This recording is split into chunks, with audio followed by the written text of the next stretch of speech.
When the U.S. Court of Appeals underwent a startlingly swift process of upholding a lower court ruling that Donald Trump's attorney Evan Corcoran must testify against him, it raised questions about just how close to the finish line Special Counsel Jack Smith is. Now we're getting some more insight.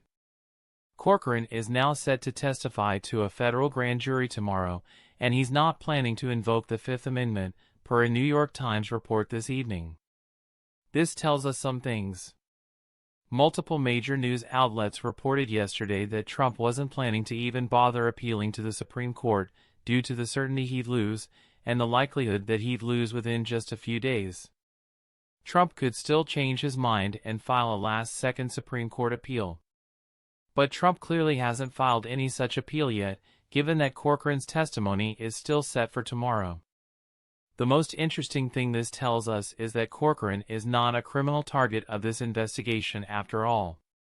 You can only invoke the Fifth to avoid testifying against yourself, not against others. With Corcoran not invoking the Fifth on anything, it means he's been made aware that all he has to do is give up Trump and he's off the hook. This tracks with recent reporting that after the feds came calling, Trump lied to Corcoran about the classified documents so that Corcoran would then unwittingly lie to the feds. This is textbook obstruction of justice on Trump's part. This eliminates once and for all any concern that the DOJ could somehow end up just indicting Trump's attorneys in the classified documents scandal and not Trump himself. It's now crystal clear that Trump himself is the target of this criminal investigation.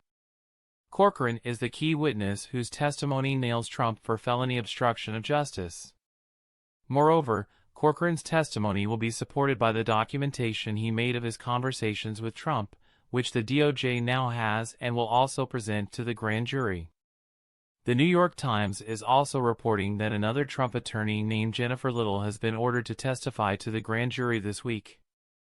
But the Times doesn't specify whether Little's testimony is still under appeal or whether she's on track to testify this week as ordered.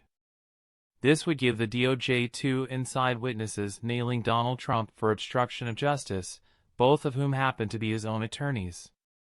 Federal prosecutors typically prefer to line up multiple inside witnesses against a criminal target, so trial juries don't have to merely take one witness' word for it. The testimony of Corcoran tomorrow, and the testimony of Little whenever it's supposed to happen, could end up being the finish line for the obstruction of justice charges against Trump. But there's still a lot we don't know.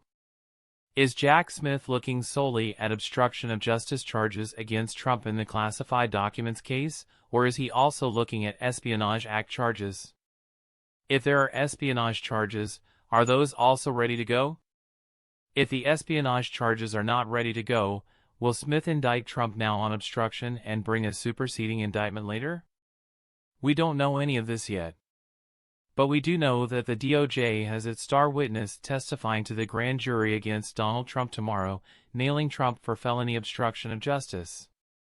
And after that we're basically on DOJ indictment watch. As we're seeing in Manhattan, indictment watch can have a number of twists and turns. But given that the DOJ was widely expected to be the third jurisdiction to indict Trump, it's a remarkable turn of events to learn that we could instead be on DOJ indictment watch as soon as potentially next week.